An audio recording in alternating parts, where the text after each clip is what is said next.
Bismillahirrahmanirrahim. Pelajaran kelas 6 bab 3. Indahnya nama-nama Allah Subhanahu wa taala.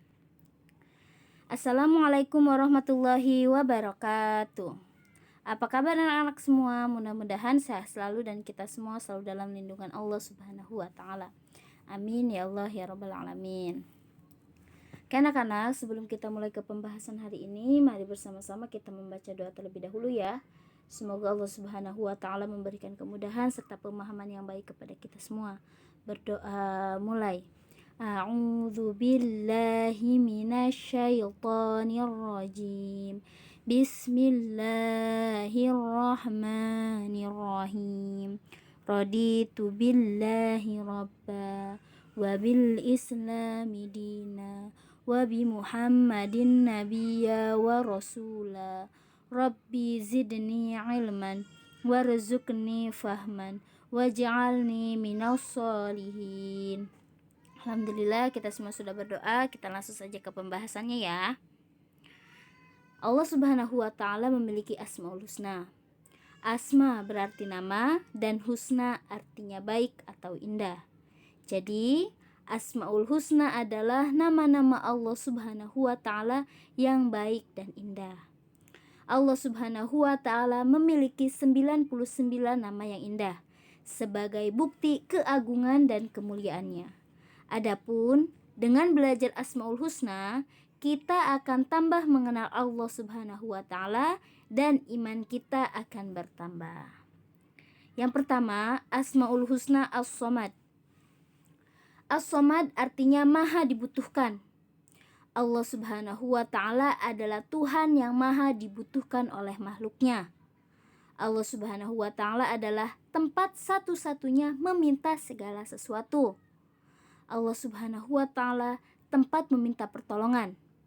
Kata As-Somad hanya satu kali disebutkan dalam Al-Quran, yaitu dalam Quran Surat Al-Ikhlas. Mari bersama-sama kita membacakan Quran Surat Al-Ikhlas ya. Sebelum kita membaca, terlebih dahulu kita membaca ta'awudz serta bismillah. A'udzu billahi minasyaitonir rajim. Bismillahirrahmanirrahim. Ayat 1. Qul huwallahu ahad. Katakanlah Muhammad, dialah Allah yang Maha Esa.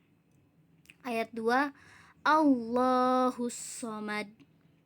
Allah tempat meminta segala sesuatu. Ayat ketiga, lam yalid walam yulad. Allah tidak beranak dan tidak pula diperanakan. Ayat keempat, walam yakullahu kufuwan ahad. Dan tidak ada sesuatu yang setara dengan Dia. Nah, jadi pada surat Al-Ikhlas ini dijelaskan bahwa Allah Subhanahu wa taala hanyalah satu dan tempat meminta segala sesuatu. Allah adalah zat yang maha tunggal, esa atau ahad atau satu ya, yang artinya satu, tidak beranak dan tidak pula diperanakan, serta tidak ada satupun yang setara dengan Allah Subhanahu wa taala. Maka dari itu, kita harus berdoa, meminta pertolongan, memohon ampunan, meminta segala sesuatu itu hanya kepada Allah Subhanahu wa taala. Disebutkan bahwa Allah Subhanahu wa taala berkata, "Berdoalah kepadaku, niscaya akan aku kabulkan." Maka berdoalah ya, berdoa sebanyak-banyaknya kepada Allah Subhanahu wa taala. Nah, ketika orang yang tidak mau berdoa kepada Allah, maka orang itu disebut orang yang sombong. Nah, ketika orang yang tidak mau berdoa kepada Allah ya, orang itu disebut orang sombong. Nah, sekarang perilaku yang kita lakukan untuk meneladani sifat As-Somad. Yang pertama, meyakini Allah Subhanahu wa taala sebagai pemberi rezeki. Kedua, berdoa hanya kepada Allah. Kemudian yang ketiga, ikhlas dalam beribadah dan beramal soleh. Yang keempat, berusaha menjadi orang yang bermanfaat untuk orang lain. Kemudian yang kelima, berusaha selalu membantu orang lain. Itu ya cara perilaku kita yang harus kita lakukan untuk meneladani sifat As-Somad. Kemudian yang selanjutnya Asmaul Husna Al-Muqtadir. Al-Muqtadir artinya maha berkuasa. Allah Subhanahu wa taala maha berkuasa atas segala sesuatu. Alam semesta beserta seluruh isinya berada dalam kekuasaan Allah Subhanahu wa taala. Allah Subhanahu wa taala berkuasa menentukan segala sesuatu sesuai kehendaknya. Sebagaimana Allah Subhanahu wa taala berfirman dalam Quran surat Yasin ayat 82. Mari bersama-sama kita membaca ya. Bismillahirrahmanirrahim. Innama amruhu idza arada syai'an ayyaqula lahu kun fayakun. Yang artinya, sesungguhnya urusannya apabila dia menghendaki sesuatu, dia hanya berkata kepadanya jadilah, maka jadilah sesuatu itu. Nah, jelas ya di sini bahwa Allah Subhanahu wa taala itu maha berkuasa atas segala sesuatu.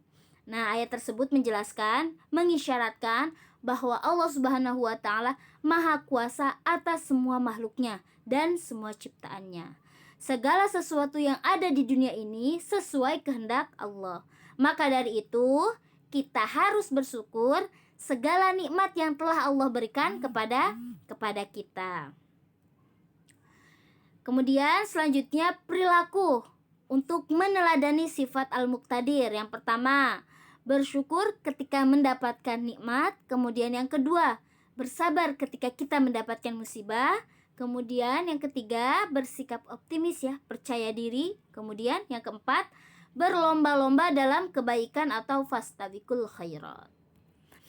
Alhamdulillah, untuk tugas hari ini istilah titik-titik di bawah ini dengan benar. Yang pertama, jelaskan pengertian Asmaul Husna. Yang kedua, jelaskan pengertian As-Somad. Kemudian yang ketiga, tuliskan ayat yang menunjukkan Allah Subhanahu wa taala memiliki sifat As-Somad. Kemudian yang keempat, tuliskan pengertian Al-Muqtadir. Yang kelima, tuliskan bukti Allah Subhanahu wa taala bersifat Al-Muqtadir. Alhamdulillah, pelajaran hari ini sudah selesai. Tetap semangat ya semuanya. Tetap jaga kesehatan dan harus tetap terapkan protokol kesehatan dimanapun kita berada ya. Kita tutup pembelajaran hari ini dengan membaca doa. Alhamdulillahirabbil alamin. Subhanakallahumma wa bihamdika asyhadu an la ilaha illa anta astaghfiruka wa atubu ilaik. Sekian yang dapat Ibu sampaikan, kurang lebihnya mohon maaf. Allahul muwaffiq ila aqwamit thoriq. Wassalamualaikum warahmatullahi wabarakatuh.